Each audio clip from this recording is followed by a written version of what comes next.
আমি তো ওই ঘরের বারান্দা দিয়েই আসছিলাম। এ বাপ রে বাপ রে বাপ, তোমাদের বউয়ের সে কি টেকস টেকস কথা গো, কি টেকস টেকস কথা।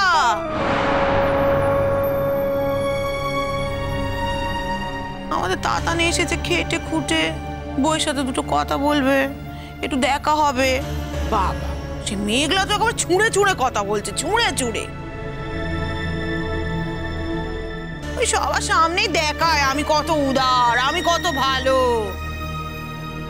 যখন আমাদের তাতানকে একলা পায় না, ছ্যাঁচে, খালি ছ্যাঁচে আমাদের তাতানকে।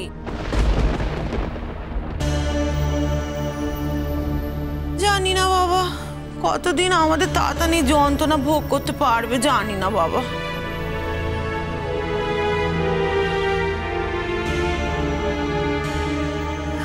আমি না একটা কথা ভাবলে অবাক হয়ে যায় দিদি ভাই, এই সাহস কোত্থেকে পায় বলো তো?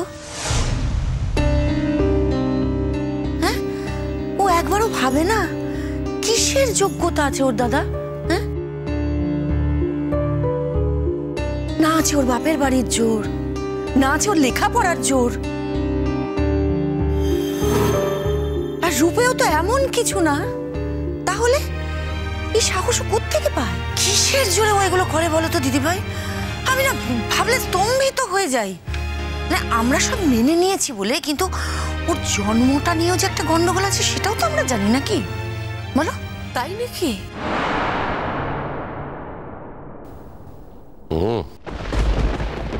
এটা তোমাদের পারিবারিক ব্যাপার, এর মধ্যে তুমি কথা বলছো কেন? দেখো বৌমা, তোমার ছেলের সঙ্গে যখন ওর বিয়ে হয়েছে আর তোমার ছেলে যখন ওকে নিয়ে সুখী আছে, তখন ধরে নিতে হবে যে তোমাদের কাছে ওর আকর্ষণ না থাকলেও তোমার ছেলের কাছে আছে, আর সেটাই ওর সবচেয়ে বড় গুণ, তাই না? কথায় বলে ধীরে রাঁধো সুস্থে খাও। আমি বাবা এই ব্যাপারে সেই একই কথা বলবো, ধীরে ধীরে রাঁধো আর ধীরে সুস্থে খাও।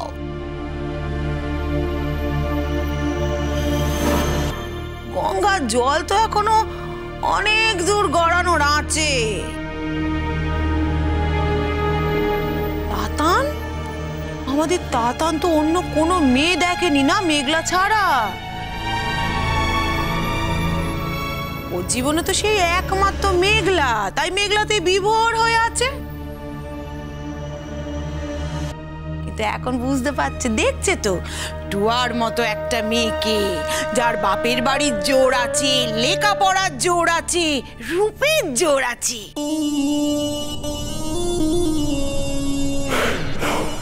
আর ওই মেঘলা গান দেখায় না, গান। আমাদের টুয়াও কি কম ভালো গান জানে নাকি? হ্যাঁ, শুনেছি ওই কি একটা প্রতিযোগিতা আসছে, দুজনেই নাকি নাম দেবে। আমাদের টুয়া মেঘলাকে না হারিয়ে হারিয়ে একেবারে ভূত করে দেবে। সারাক্ষণ এই গান নিয়ে অহংকার দেখায় না, অহংকার। এত অহংকার ভালো নয় দাদা, এত অহংকার ভালো নয়। নন্দা, আমরা এখানে এই সময় এইসব কথা আলোচনা করবার জন্য বসিনি।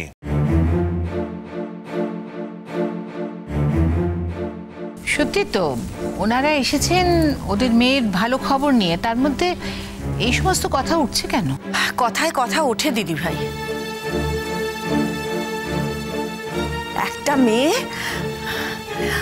একটা মেয়ে আমার ছেলেটাকে ভালোবেসে পাগল হয়ে গেল, আর আরেকটা মেয়ে আমার ছেলেটাকে, তার ভালোবাসাকে যেভাবে ইচ্ছে সেভাবে ব্যবহার করে যাচ্ছে। তা তো উঠবেই, কথা তো উঠতে বাধ্য। নন্দাদি এই কথাটা তো ভুল বলেনি দিদি। ছোট মাসি, তুমি আর এগুলো নিয়ে কষ্ট পেও না। দেখো, সবকিছু তো আর আমাদের হাতে থাকে না, তাই না? আর যা ঘটার তা ঘটেছে, যা ঘটার আছে তা ঘটবেও।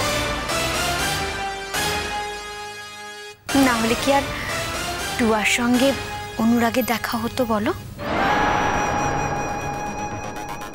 ঈশ্বর চেয়েছিলেন বলেই তো ওদের দেখা হয়েছে। যদি না চাইতেন তাহলে কি ওদের দেখা হতো বলো? আমার মনে হয় ঈশ্বর অন্য কিছু চান। আর উনি যেটা চান সেটা হয়তো এখন আমরা দেখতে পাচ্ছি না, কিন্তু একটা সময় তো আমাদের কাছে পরিষ্কার হয়ে যাবেই। আর তার থেকেও বড় কথা হচ্ছে, ওনার উপরে কি আর আমাদের হাত আছে বলো?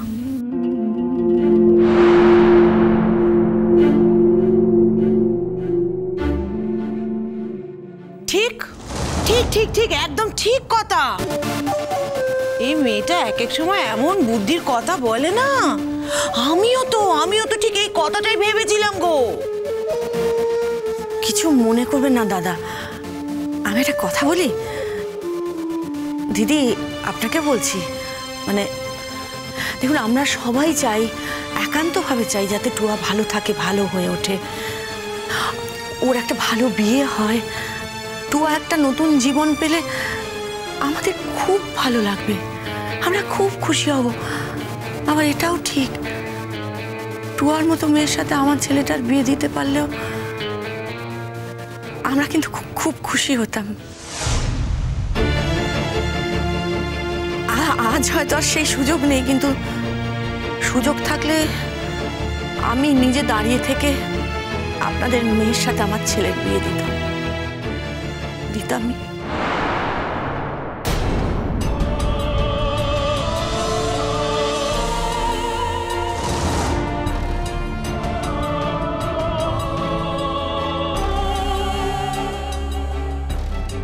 আপনি যে এই কথাটা ভেবেছেন এটাই যথেষ্ট।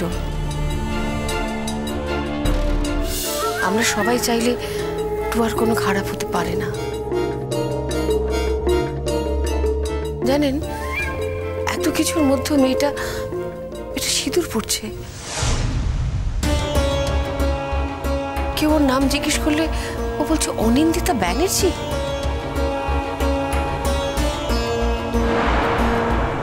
তাহলে ভাবুন একবার, ভাবুন ও বিক্রমকে মনের কোথায় বসিয়েছে, মনের মনে কোথায় বসিয়েছে। এটাই তো ওর জীবনের একমাত্র সত্যি, আর এই সত্যিটার জন্য ও লড়াই করছে।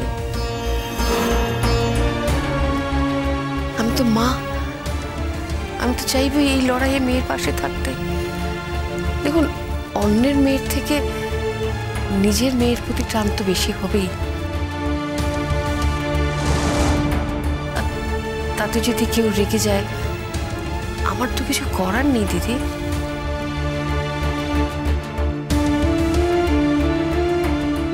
কিছু মনে করিস ভাই, আমরা যে কি অবস্থার মধ্যে দিয়ে যাচ্ছি বুঝতে পারছিস, তাই তোর বউঠান এরকম অলিক কল্পনা করছে। বিক্রম বিবাহিত জেনেও আমরা এইসব কথাগুলো বলছি, মানে মানুষ কতখানি অপারগ হলে তবে। বুঝতে পারছি রে অবিনাশ, দাদান যদি অবিবাহিত হতো তাহলে তো তোয়াই আমাদের ঘরে বউ হয়ে আসতো। এখন সে প্রশ্ন তো ওঠে না। একটা মেয়েকে দাঁড়িয়ে দিয়েতে আমরা ওকে আমাদের ঘরে নিয়ে আসতে পারি না। এক্স্যাক্টলি, একটা ন্যায় করতে গিয়ে তো আরেকটা অন্যায় করা চলে না।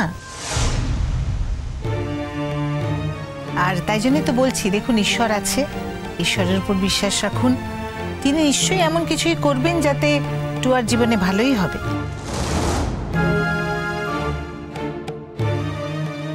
সেই ভরসাতেই তো আছি দিদি। আপনি আশীর্বাদ করুন যাতে আমার টুয়ার মনোবাসনা পূর্ণ হয়।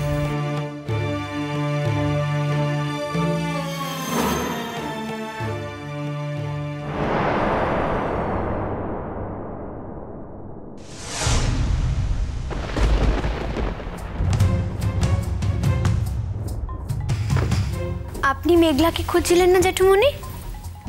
ওই তো মেঘলা। তোর সাথে জেঠুমনি একটু কথা বলবে। আমার সাথে? হ্যাঁ, টুয়া টুয়া ভালো আছে, আর এর পুরো কৃতিত্বটাই বিক্রমের। নদী